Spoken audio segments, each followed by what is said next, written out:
the McFarlane story. This title slide that you see in front of you, you'll see the relevance of that as we go along, but there's sort of two photographs that kind of sum up this story, as I say, on either side of the Atlantic, and it has really been quite a journey in this last year or so. So, okay, in this presentation, we're focusing on the story of one Scots family with roots within our area of Colisho and Clonanese. We'll tell the story in two parts, beginning with the family's roots in Scotland and their journey to Ulster in the time of the Ulster plantation. We'll then look at the current local descendants of the family before I pass the presentation to Jen Shaffer in Minnesota to tell us the family's American story. This is the first time our society has attempted a presentation in this way, and I'm very grateful to Jen for her excellent research and contribution to this wonderful story. I'd also like to welcome other American descendants of the Farlands, such as Dave, Mayhew, Laura Lund, Joanne, Yost, and James McFarlane. Hold on a wee second, folks, sorry. And hope that you enjoyed watching the presentation as much as Jen and I have putting it together. Our story starts in the Highlands of Scotland, in the area known as Arrochar, which you will see coloured dark blue on the map of Scotland. It is believed that the McFarlanes are descended from Alwyn, Celtic or Gaelic Earl of Lennox. The family is linked to the famous Stuarts, the Lords Darnley, and were involved in many of the major events in Scottish history, such as the battles of Flodden, Pinkie, Langside, and Inverlochy. Three sites in Scotland have been identified with the McFarlanes. Firstly, the promontory of Ardleash on Loch Lomond, which was excavated under the funding of Clan McFarlane Worldwide and staff from Coloona Archaeology in September 2018. Secondly, the Isle of Inverughlis on Loch Lomond, which is the site of Anchian Moor, or Inverughlis Pyramid, which is a raised platform viewing point. And finally, the Bay Claymore Hotel, which is the former Arrochar House, whose original structures are believed to date from the time of Walter McFarlane, 20th Chief of Clan McFarlane. In this slide, we see a handwritten genealogy of Clan McFarlane, found amongst papers left by Honoré Douglas. You can see the clan's beginnings under Gilchrist, son of Alwyn, and I have him highlighted here in this red box, and just working their way down through the various chiefs in turn through the years. And this is the Lennox Stuarts line of descent alongside.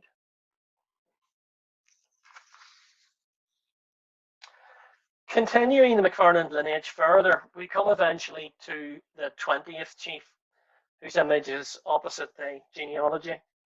It's believed to be the builder of Arrochar House mentioned earlier. I'd ask you to note the lineages of the Stuarts of Darnley, and they're just around running the pointer here, running alongside the McFarlanes down the left-hand side of this genealogy. The families were connected by marriage from the time of the 10th Chief McFarlane, that's up here, and the two families married at this point. So that would have been particularly powerful for the McFarlanes, having a marital connection to the Darnleys, but it wouldn't prove to be that forever and a day.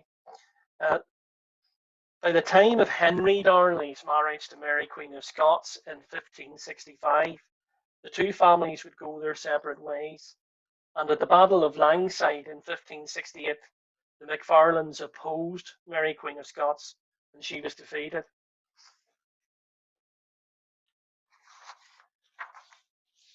I next want to look at the McFarlanes' involvement in the Ulster plantation. Before the official plantation in circa 1610, there were private plantations by Scots in County Down through Montgomery and Hamilton in 1606, and County Antrim through MacDonald, or MacDonald as he became known, in 1607. However, much of these involved lowland Scots, but not exclusively so.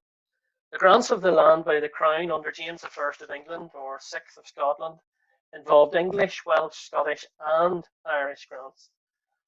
To get more detail of the McFarlane involvement, we need to look at a record set from the early post-plantation period. The muster rolls of 1630 are one of the best sources we have to identify families that likely had come to Ulster during plantation times.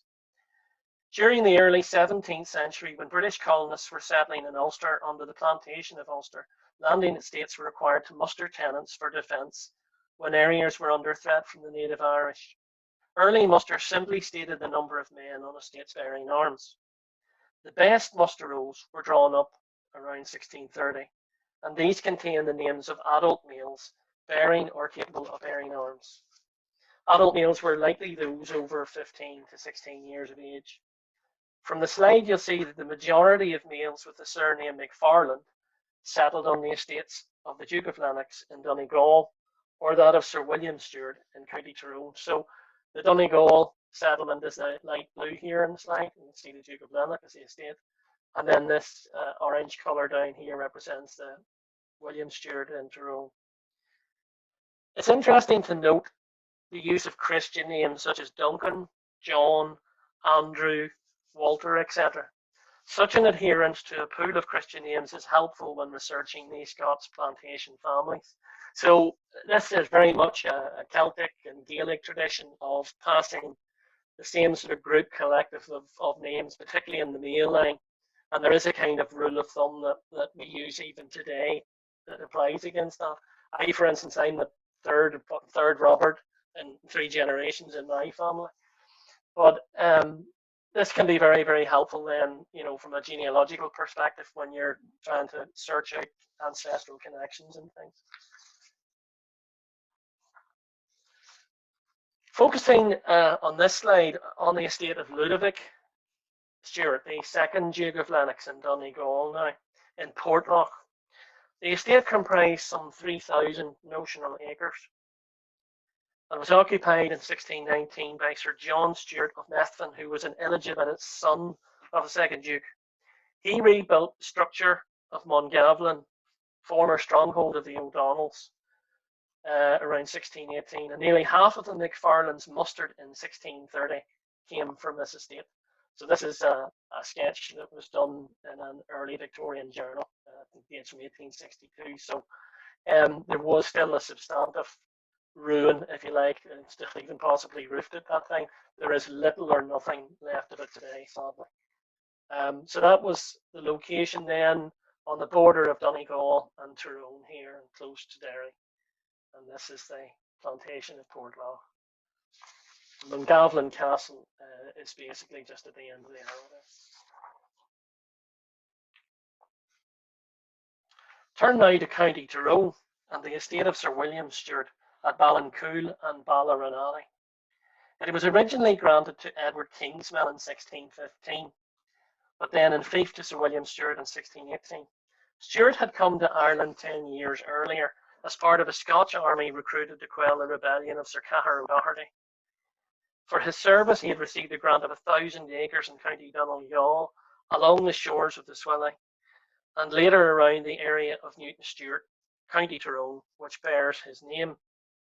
With the acquisition of Ballincool and Ballarunally, he built a castle at Auchintain, County Tyrone, just a short distance northeast of 5 Mile Town. 4 McFarlanes are found on this estate in the muster roll of 1630, the second largest grouping. I'd like you to note that this estate lay in the barony of Clougher, County Tyrone, and indeed close to the early plantation town of Clougher, which is less than 9 miles to the east. This may become significant later in the presentation. Apart from the muster roll of 1630, another excellent source for 17th century records are the hearth money rolls from 1666. I want to look in particular at those for County Tyrone. In the table, we can see those households taxed for having a hearth occupied by the McFarlane family. They are concentrated in the parishes of Kappa, Ardstraw, and Donaghadee. Indeed, even today, the name McFarlane is synonymous with Northwest Tyrone. You can see in the table the repetition of Christian names seen on the muster roll over 30 years earlier, such as Duncan, Walter, John, Patrick, etc. Since the Ulster plantation, the most notable family holding title on the lands in northwest Tyrone were the Hamiltons. The Hamiltons came from Paisley in Renfrewshire in Scotland and succeeded to the titles of Lords, Earls, and eventually Dukes of Abercorn. The title is currently held by James Hamilton, 5th Duke of Abercorn. In 1634, the lands of Ballyfatton, just south of the town of Strabane, you can see it indicated where its location would be in Tyrone here, map, were leased to William Hamilton of Priestfield by Claude Hamilton, Lord Strabane, who was son of the first Earl of Abercorn. He would later be a significant figure in the Lagan army through the Irish Rebellion of 1641 and the Wars of the Three Kingdoms. There is every possibility that William's troops and others of the Lagan army were recruited from northwest Tyrone, as well as the area of the Lagan in County Donegal, from which the army took its name. This slide from the books of survey and distribution from around 1680 records that Captain William Hamilton, outlined here just in the slide in red, was granted over 6,000 acres in the parish of Achaloo in South Tyrone.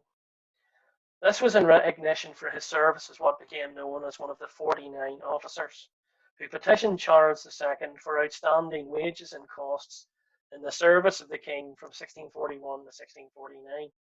He settled in what was Kinnard and now known today as Caledon. In the last 200 years, the lands passed into the hands of the Alexander family and the current Earl of Caledon.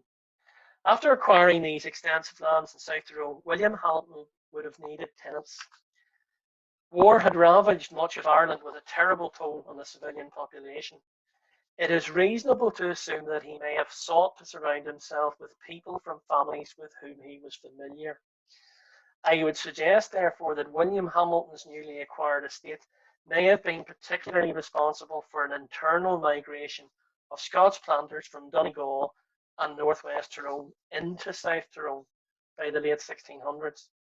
The strength and particular success of the Lagan army during the Irish Rebellion may have helped in retaining many of the Scots planters in County Donegal and northwest Tyrone, whereas many of those in mid and South Tyrone fled east for greater security.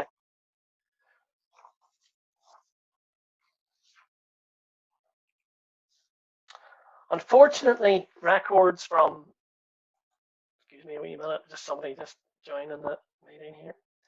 Unfortunately, records from the late 1600s for County Tyrone are scarce, but thankfully we have the Irish Registry of Deeds to study, which dates from the early 1700s. Within these records, I want to focus now on one family and the earliest known member, James McFarlane of the parish of Killishall, County Tyrone. And you'll see those details again highlighted in red here. We see him here in this transcription by Alison Kilpatrick of Deed Memorial 93434, dated the 18th of May, 1746. It involves a transfer of land at Transkillen, or known today as Cranslot, between a John and Samuel Irwin. We see that James McFarlane of Killishall is a witness to the deed. In this slide, we see another reference to James McFarlane. This time, he appears as a representative for the Presbyterian congregation of Clonanese to the Synod of Ulster at Macrofelt in June 1748. This transcribed extract from the minutes of the Synod suggests he was a person of some importance from the Clonanese congregation. His appearance at the Synod infers he was likely a fairly well-educated and respected man, the hope being that such a person would be listened to by the church authorities. Sadly, the complexities and competition amongst the Presbyterian congregations in South Tyrone and Monaghan would mean that Clonanese would not have its first ordained minister until 1753 under Reverend Hugh McGill.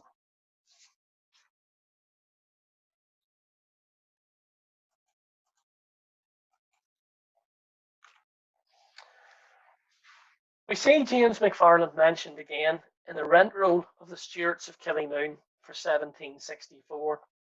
This record allows us to place James McFarlane's residence firmly in the townland of Eskra, Killishall Parish, County Tyrone. Now, this is obviously in the original copper script hand of 1764, but You can just make out here ESKRAGH for Eskra, and then JAS, which is typically a shortened form for James of the 18th century, and then McFarlane with a D. This tended to be the more common type that was found in Tyrone at that time, so most recorders or clerks would probably use that form regardless what they were told. Again, we find James McFarlane listed in the Killymoon rent roll for 1786, but this is the last time we find his name recorded. Indeed, it is thought that he died before 1796. It seems certain that James was Presbyterian, and he may have been one of the earliest burials in the new churchyard of Upper Clonnon East Church, which had been founded around 1789. However, to date, we've been unable to discover the whereabouts of his burial. It is likely that James McFarlane came to Eskra sometime between 1730 and 1746. We know that he does not appear on the Killymoon rent rolls for 1730, and certainly not in the townland of Eskra. In the last year, our society was delighted to receive this wonderful image of the McFarlane ancestral homeland in Eskra, probably taken around 1905. It's courtesy of the Davison family of Portadown, who are descendants. The rear of the property may well date from the mid-1740s, and this would be the rear of the property here, just to identify it, with the wing to the right added at a later date. It is a remarkable discovery, as nothing of this house survives today except some outbuildings. The property was known locally as Green Mount or the Mount.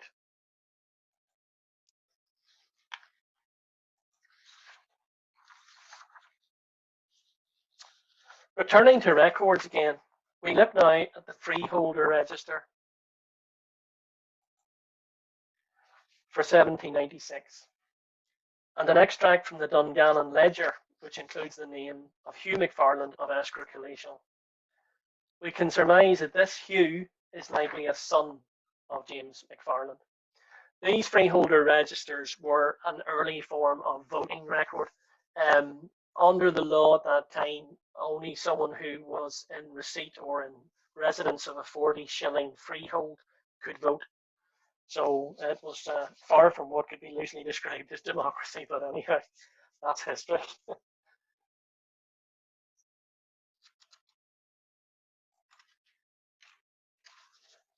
Tenancy maps pre-1800 for County Tyrone are not common, but thankfully this extract from a survey from 1798 gives a sight of the McFarlane holding in Eskra. I've basically coloured it here in yellow just to help identify it. So you can see the townland being here, and we can see here just in handwritten Hugh McFarlane, another variant spelling Farlin. By this date, the McFarlane family had a lease on nearly 50 acres. Now, the nature of that measurement, 50 acres, is what we call plantation or Irish measure, which would equate to, to make it equivalent to an imperial acre, a more modern variant, you'd have to multiply that by roughly 1.6. For those of you who are interested. This next slide records a very personal item to Hugh McFarlane, in which he writes to his landlords, now the Goff family, requesting that his rent is not increased and he be allowed to remain in his holding. It's basically letters dated January 1st, 1821, and in writing to his landlord, who is probably Joseph Goff, dear sir, enclosed I send you my lease, which I resign without any trouble in consulting my family. I think I would not be able to give more than £50 a year, as the greater part of it is very bad. I wish to remain in my place, and I leave myself in the power of McGill and you to treat me as you please. McGill was probably the land agent. When McGill sees the place, he will then see that it would be impossible for me to pay a great rent for it. I remain with respect, yours truly, Hugh McFarlane. And I'm very grateful to Ivan Hardy, who lives in Eskra townland beside the McFarlane land, and his family. Indeed, you will have seen his ancestor, Dr. Hardy, actually lived on the plot beside the McFarlanes way back in 1798. But it was a lovely find by Ivan, and I'm very grateful for him to have recorded and transcribed that for us. So in 1821, Esker had become part of the Joseph Goff estate. The letter had probably come about following a lease renewal and the likelihood of an increase in rent, which would usually come about. Since the end of the Napoleonic Wars in 1815, Europe had been in the grip of an economic depression, which in Ireland was most seen in the decline of the cottage-based linen industry. With the added problems of seasons of bad weather and harvest, poverty and starvation were rife. And we have a number of contemporary records of life for those living on the land and elsewhere at that time, and it was horrendous. Um, it wouldn't reach the scale of what would come in the Great Famine in 1845 and 1849, but it was a situation that lasted for far too many years, and probably those that could afford to emigrate did.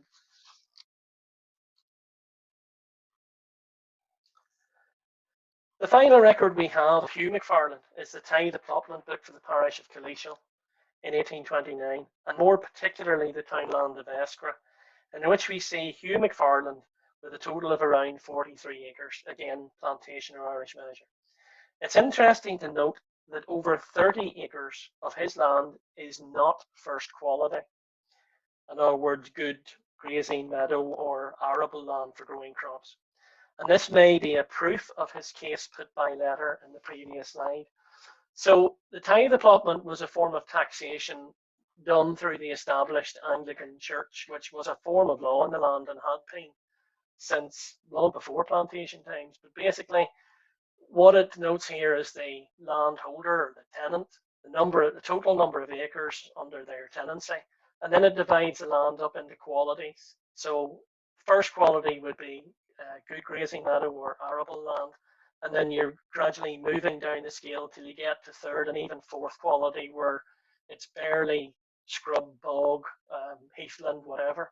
So we can see here in this outline for Hugh McFarland that of the 43 acres, the majority, 24, were actually of second quality. So that may be an indicator of what he was writing about for the landlord in the earlier slide. We come now to the last mention of Hugh McFarlane, being that of his grave in Upper Clonanese churchyard. This grave, as many do, gives an opportunity to learn more about the family, and we see that the grave also includes that of his wife, Martha, and some of their children. The grave is a slab burial, and the inset photograph here, you just see this is it on the left-hand side of the family plot.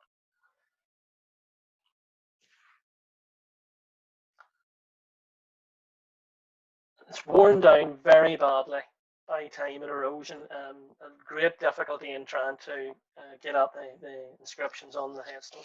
However, much of those details were given. So here in the remains of Hugh McFarland of Eskra, departed this life, can't get the date, July 1839, age 78. It was wonderful to get that amount of information to be able to put a birth year for Hugh. Also, the remains of his wife, Martha McFarlane, who died April 1850. I haven't been able to recover the year accurately. Their daughter, Eleanor, the wife of James Wilkin, Esquire, late of Fort Edward, who died 20th April 1862, age 72. Also, the remains of Eleanor, youngest daughter of the late John Simpson of Greenmount. With Hugh, the last male McFarlane on the site, the property at in Eskra at Mount of Greenmount passed into the hands of his daughter and to her husband John Simpson. So that's where we see John Simpson of Greenmount. He actually died in Holywood, County Down, on the 26th of November 1904, age 51. And also his daughter Sarah Ann, who died at Donaghadee, County Down, on the 2nd of September 1930, aged 84. Now, really, up until quite recently, we were kind of left thinking that's the end of the McFarlanes and their descendants, as far as we were as a local society. But thanks to the contact and the discovery of the Davisons in Portadown, and obviously, as you'll soon shortly see with Jen's contact with us, we were able to put an awful lot more information into the mix. But basically, what we have here is, for want of a better word, the local family tree. going back to James McFarlane. And we could see his line down through son Hugh and the grave we showed, and then his daughter Sarah marrying John Simpson, their son Hugh McFarlane Simpson, of which we have photographs, him and his wife Jane Spear. The Spears, incidentally, were another Scots plantation family who can be taken right back to the 1600s with a fair degree of accuracy. And the modern current descendant of these McFarlanes in Estra locally is Robert Davison, who's alive and well, God bless him, and delighted he was able to pass these photographs on, and we'll just look at some of those in a wee bit more detail now. So we're looking here at the wedding photograph of Hugh McFarlane Simpson and Jane Spear on the 12th of August 1880. I don't know if any of the McFarlanes want to study that particular picture and see if there's any family likenesses leaping out of the screen at you. We then see an older photograph, obviously, of Hugh in much later life, sporting this wonderful beard and a wonderful face full of character. And of course, Robert, who was born in 1935.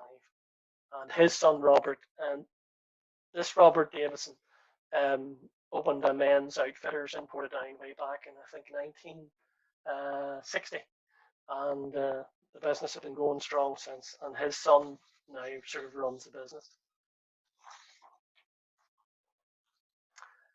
Now, that brings us to where we will be sort of in preparation of going into the next part of the talk. As well, I said earlier, we discovered James, who we would sort of suggest was born around 1718, probably died around 1790. I've already mentioned Hugh, the son, and now, thanks to Jane's contact with us, we discover a much, much bigger family than we ever knew existed. And really, it is now, from this point on, the talk moves across the Atlantic to the other part of the McFarlane story. And this concludes the sort of Scotland and Ireland side of things, really. So, thank you very much. I'll just get ready now to prep things with Jen here. You can just bear with me, everybody. All right.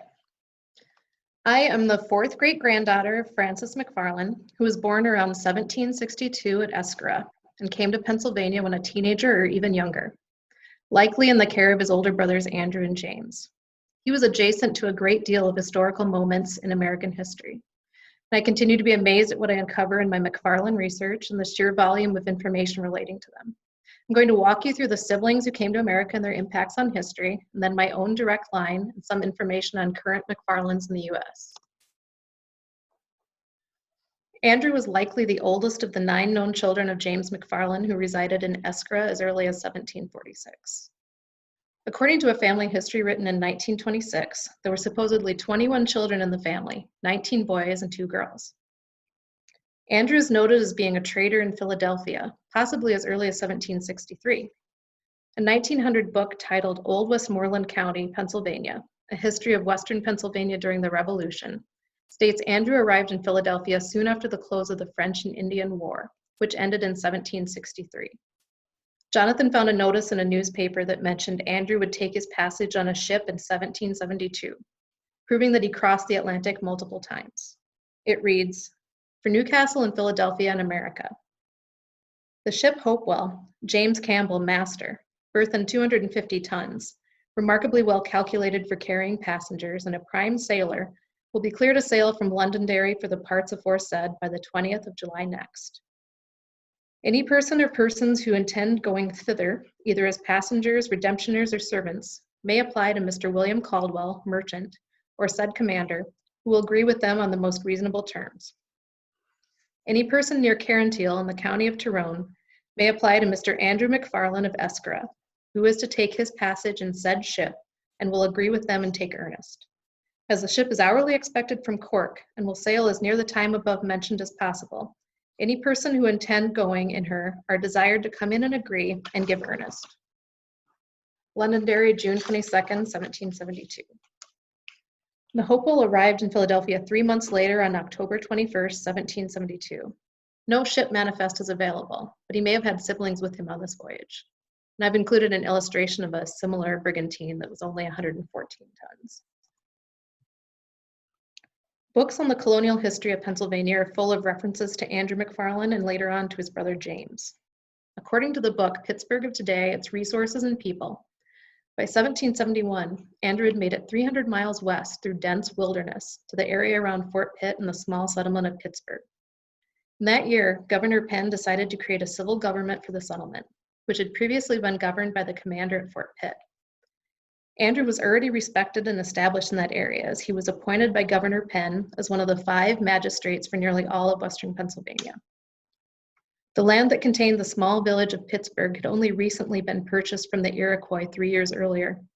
And as a side note, Pittsburgh is thought to have been named by a Scot, so it was originally intended to be pronounced Pittsburgh, like Edinburgh.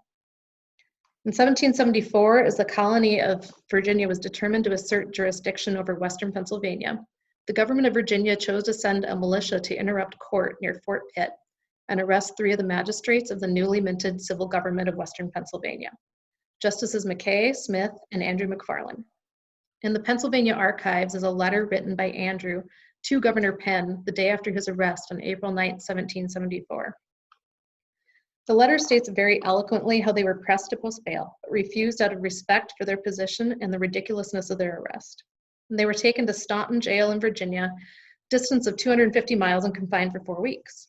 Andrew mentions, "I am taken at a very great inconveniency, as my business is suffering much on account of my absence. But I am willing to suffer a great deal more rather than bring a disgrace on the commission which I bear under your honor." Andrew may not have suffered much during his captivity, as he did return to Pittsburgh with a new wife, Margaret Lynn Lewis, daughter of William Lewis, born in County Donegal, who was well known in the military history of Virginia. The business Andrew was referring to was a trading post that he owned with his brother James. By this point, Andrew and James were quite well-known Indian traders. Though the exact location of their trading post at Fort Pitt is not known, one building from 1764 does remain, the blockhouse. Given the small size of the fort during that time period, Andrew and James undoubtedly stood within its walls at some point. When I visited there last year and explained my ties to the McFarlanes, they photographed my family inside the building to use on their Facebook page. After Andrew's confinement, he and James moved their trading post to Katanning, 44 miles away. At this time, Katanning was the northern edge of white settlement in Pennsylvania. There were only about half a dozen huts in the settlement, but the McFarlanes prospered with their fur trading. The calm and safety was not to last. According to the book Old Westmoreland by Edgar W. Hassler, published in 1900, Andrew was again captured in 1777. There are 2 tales of his capture. One is a dramatic tale passed down through Andrew McFarlane's family, and another through contemporary letters written to Pennsylvania officers that survived from the period. And we'll look at the latter. 2 Chippewas and 2 Iroquois working for the British arrived at the river opposite the settlement of Katanning on February 14, 1777. They shouted across to Andrew for a canoe. He thought they were likely there to trade furs with him or bring news, so he went across to them.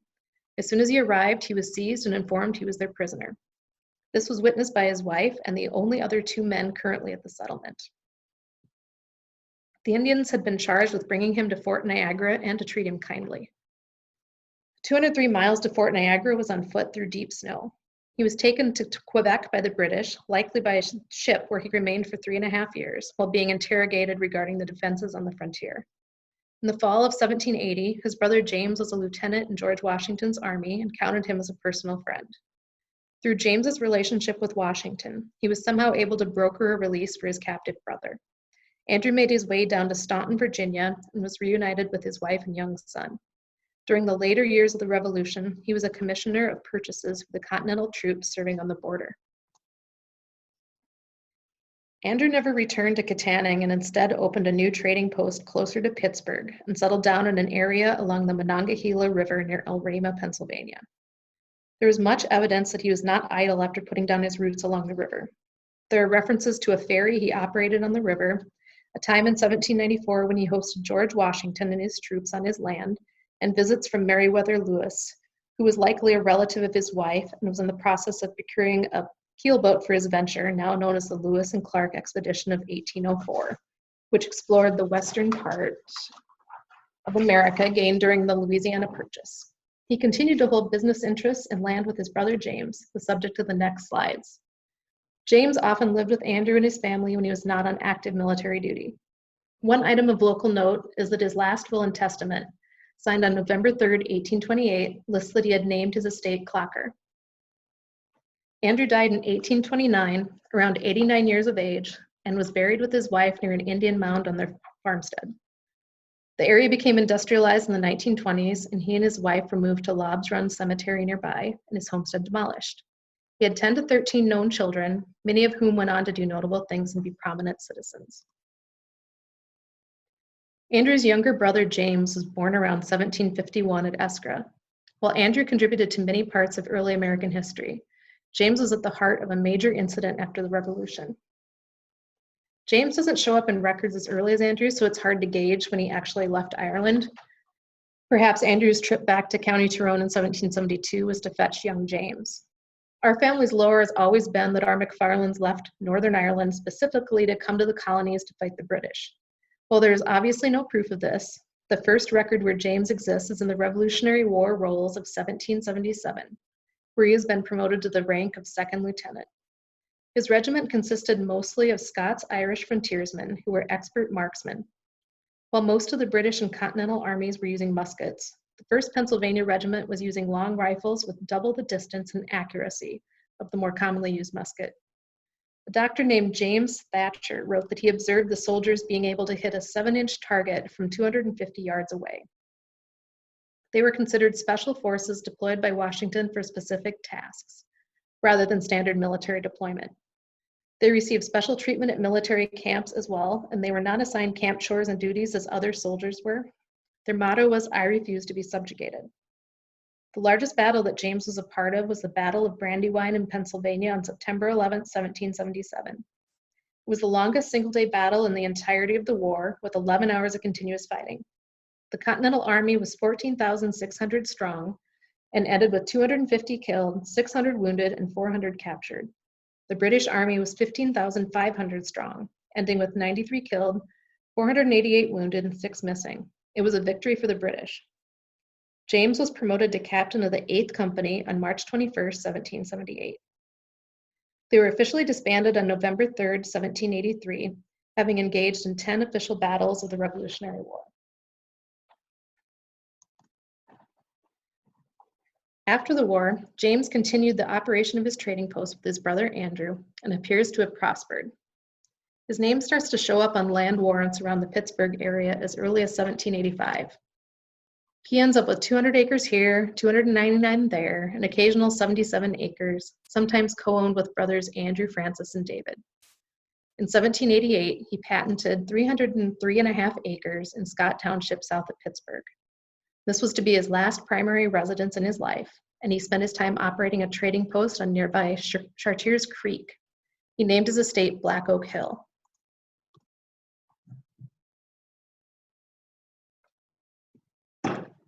The greatest find of all of my genealogical research is contained on this slide. 35 pages into a 57-page estate packet, buried deep in the unindexed Family Search image-only catalog, I came across this indenture from the 12th of August, 1789. In it, James Scott of Cully, in the parish of Ackaloo, in the county of Tyrone, pledges to become an apprentice to James in the farming business for a period of 6 years. James identifies himself as James McFarlane of Eskra, parish of Collegial in County Tyrone. Finding that location where the McFarlanes came from is the culmination of at least 6 years of my consistent research and was a location lost to my family for at least 150 years. Dungannon, County Tyrone, had been passed down through the family, but with no primary source to prove that until this document found this past summer. James was to have only one more venture before the one that sealed his fate. He briefly operated a mill in Monongahela City that he purchased in 1791, about 6 miles from his brother Andrew's homestead at El Reno.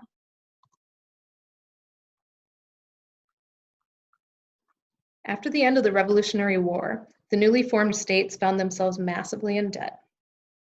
Alexander Hamilton was now the Secretary of the Treasury and introduced a plan in 1791 where the federal government would take over this debt and recoup money through a whiskey tax. At this time in Western Pennsylvania, whiskey was frequently an informal currency. Life on the frontier was harsh, and it was far more efficient to produce and distill your grain than attempt to transport and sell your raw grain. There were very few developed roads in Western Pennsylvania until the 1800s. This area was truly the farthest west American civilization.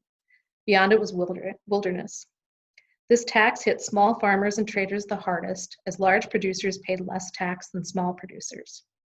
The tax was also required to be paid in cash, and cash was very rare on the Pennsylvania frontier. Many also felt that Washington was going back on his promises for the new country and following in the footsteps of the previous English reign they had so recently fought against. One such person was James McFarlane. When the government sent tax collectors to the frontier, they were met with violent resistance, and many excise men were tarred and feathered. On September 15, 1792, President George Washington took action. With violence simmering on the frontier, Washington denounced anyone interfering with the operation of the laws of the United States for raising revenue upon spirits distilled within the same. It's unclear around which year James rose up the ranks in the whiskey tax rebellion, but he soon became a prominent figure. He began to conspire with a local attorney named David Bradford. David's home is now a museum in Washington, Pennsylvania, south of Pittsburgh. When visiting the museum last year with my third cousins, Dave and Kathy Mayhew, the museum employees were thrilled to meet relatives of Andrew and James McFarlane. They said we were the first McFarlanes to have come there.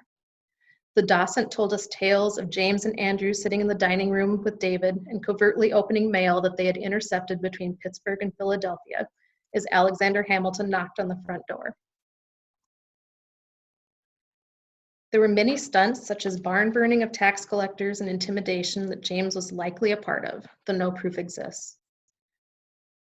Things began to escalate in the summer of 1794 when a federal marshal named David Lennox was sent to Western Pennsylvania to enforce the tax and serve writs to 60 distillers who refused to pay the whiskey tax. Such writs would have required these farmers to travel 300 miles to Philadelphia to the nearest federal court. Such a trip was simply beyond their means, and the resistance reached a boiling point. On July 14th, Lennox accepted the services of tax collector and wealthy landowner John Neville as a guide through Allegheny County as he distributed these writs. Most were distributed without incident, but on July 15th, there were warning shots fired at them from the Miller farm. Neville returned to his home of Bower Hill, and Lennox retreated to Pittsburgh. On July 16th, James, with 30 militiamen, surrounded Neville's home of Bower Hill, looking for the federal marshal. Neville grabbed a gun and shot one of the rebels, killing him. The rebels opened fire, but ended up retreating to gather reinforcements. The next day, James and his men returned. Now he was in command of nearly 600 rebels. James first attempted to negotiate with Neville's men, but to no avail. An agreement was reached whereas all women and children were able to leave, and then gunfire began. After about an hour, the rebels saw a white flag wave from the house. James called a ceasefire and stepped out into the open. A single gunshot rang out from the house, and he was shot and killed, aged 43. The rebels retaliated and burned the entirety of the property. The area is now a sprawling suburb, but along the side of a busy road, in the parking lot of a hospital, there's a sign marking that this is the site of the battle where James McFarlane was killed. In my grandfather Robert McFarlane's collection, I found rather a rare book called Sim Green and Tom the Tinker's Men. It was published in 1905 and is based on the memoirs of David Froman, who was an eyewitness to the Whiskey Rebellion. He lived to be quite an old man and set a stipulation that his memoirs were not to be published until he had been dead for 50 years. There are countless mentions of James and Andrew McFarlane throughout it. This book contains the only known physical description of any of the McFarlanes from Eskra. The author describes a scene he witnessed of a friendly log hauling competition between James and a local named Benjamin Parkinson. Rather than a rival, he was later a friend, as the name of Benjamin Parkinson shows up multiple times in James's estate records. Froman writes, "To my eye, their driver was even more worthy of note by reason of some of the same points which made his horses notable. He was 37 years of age, above the medium height, broad-shouldered, muscular, and well-knit. Kindly eyes looked out from a bronzed face, fringed with hair and beard of brown, slightly inclined to curl. His erect carriage and alert movement evidenced military training. Even in his homespuns, with sleeves rolled high and shirt turned back until throat and breast were bared, he impressed me as being every inch a soldier.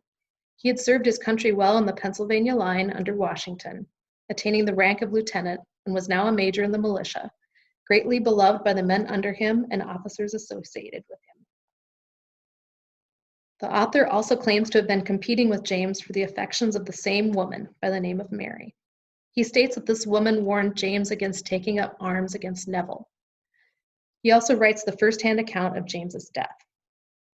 Without a thought of the danger to me, I went quickly to where he lay, knelt down, and lifted his head on my knees.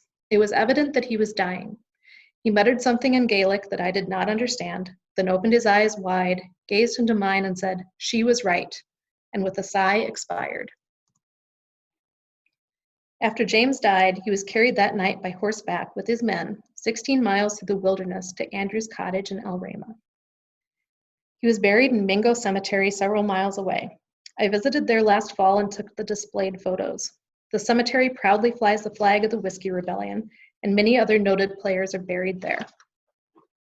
The stone slab is identical to that of Andrew and his wife, and the inscription is almost certainly written by Andrew. It says, "Here lies the body of Captain James McFarlane of Washington County, Pennsylvania, who departed this life the 17th of July, 1794, aged 43 years. He served during the war with undaunted courage in defense of American independence against the lawless and despotic encroachments of Great Britain. He fell at last by the hands of an unprincipled villain in support of what he supposed to be the rights of his country, much lamented by a respectable and numerous circle of acquaintances." After James's funeral the next day, David Bradford stepped in as the new leader of the rebels and ended up gathering 7,000 outraged men and marching on Pittsburgh on August 1st. There's an eyewitness account in the historical magazine of Monongahela by Hugh Henry Brackenridge, an American writer, lawyer, judge, and justice of the Supreme Court of Pennsylvania, that states that Andrew was among this militia that marched on Pittsburgh. He said, "I was thinking of this danger when I turned my head and I saw the man I was most afraid of, Andrew McFarlane, brother to Major James McFarlane, who was killed at General Neville's. He was dressed in a blue coat with a dark visage, lowering countenance, and a rifle in his hand, looking right at me. I eyed him in return, but did not venture to speak. After a while, he turned and walked away." There are several accounts that state Andrew was a voice of reason and convinced men not to destroy property or burn homes of men they felt were responsible for James's death. The attack on Pittsburgh ended peacefully. Washington was still in the process of accompanying 12,000 men west to quell the rebels, but found that the group had mostly disbanded by the time that they arrived that winter. This is also the time that Washington's troops wintered on Andrew McFarlane's land.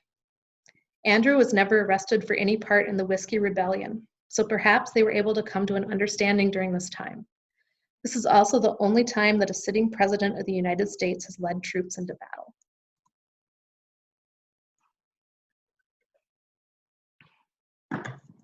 With James being a prosperous and notable figure, and dying without any sort of estate planning or a family to inherit his wealth, there are an astounding 171 pages relating to the settlement of his estate in the Washington County, Pennsylvania estate records.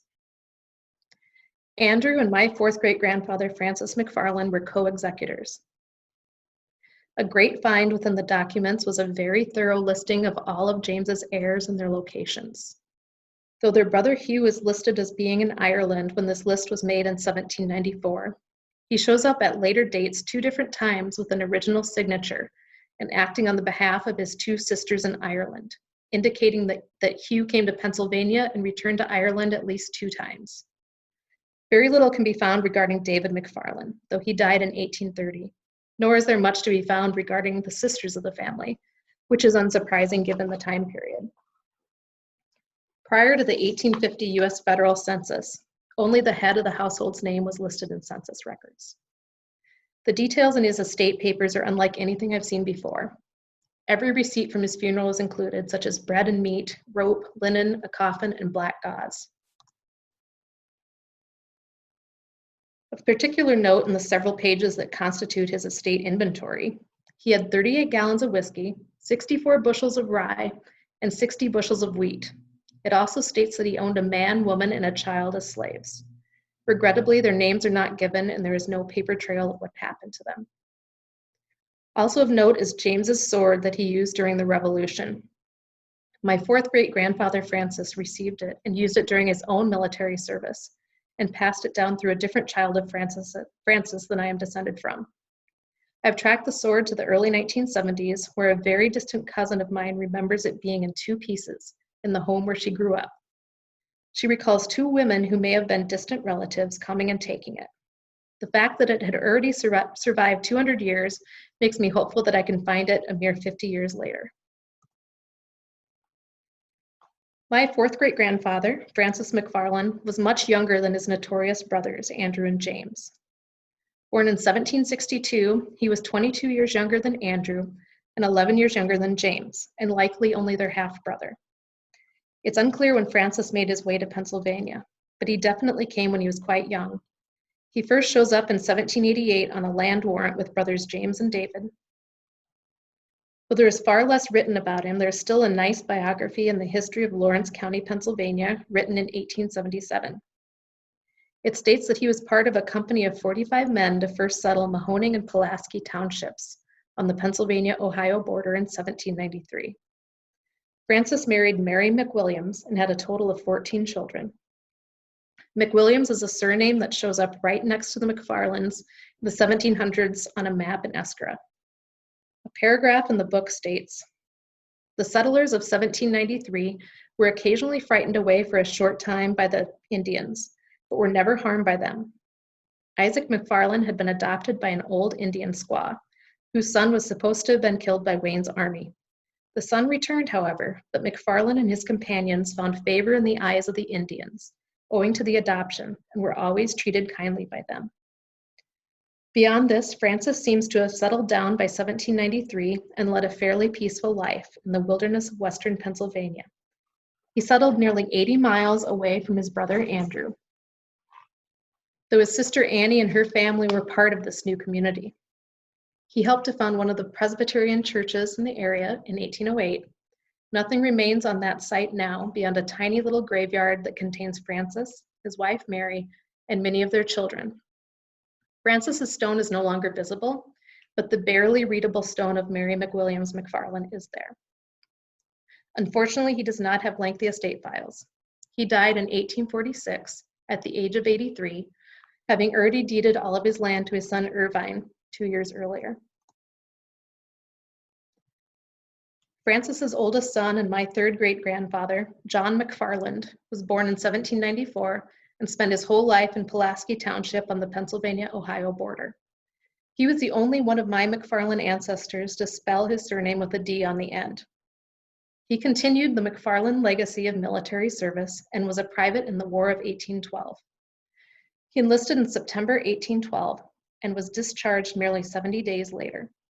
Due to some clerical errors regarding his service, a 41-page pension document exists as his widow, Elizabeth, filed appeals to receive her widow's pension after his death in 1873 at age 81. John McFarland and Elizabeth Davidson married in 1832 and had 8 children. Elizabeth Davidson's father is stated to have been from Donegal, though I have not found any primary sources to confirm that. They are buried in the Mahoning Presbyterian Church, of which they were founding members. No stone remains for Elizabeth, who died in 1903 at the age of 92, but the base of John's stone is still visible. After several generations in western Pennsylvania, the itch to move west struck. My second great-grandfather, Robert Davidson McFarlane, was born in Mahoning Township, Pennsylvania in 1835. Married Anne Morrison Dixon in 1860, and around the close of the Civil War, moved 640 miles west to Washington, Iowa. He homesteaded a farm under the Homestead Act of 1862 that provided that any adult citizen or intended citizen who had never borne arms against the U.S. government could claim 160 acres of surveyed government land. Claimants were required to improve the plot by building a dwelling and cultivating the land. He and Anne had 9 children, with 6 of them living long lives. An interesting theory regarding his marriage to Anne Dixon. Dixon is another name on the 1700s map of Eskra as a neighbor to the McFarlanes. I have not yet been able to trace Anne's Dixon line back to County Tyrone, but I have a hunch that even the second generation of American-born McFarlanes was marrying into known families from pre-immigration times. Anne's grandfather was supposedly born in Armagh. Some of her other lines are Galbraith, of unknown Irish origins, and Morrison of Londonderry. The couple moved to a home in town in 1906 as Robert's health began to decline. Robert's engraved gold cane survives and is in the possession of a second cousin in Iowa. Here's the last known photo of Robert Davidson McFarlane. This was taken in front of his home in town on March 1st, 1910, at the event of his 50th wedding anniversary. My 6-year-old grandfather is in the front row. Robert died 2 months later in May of 1910 at age 75.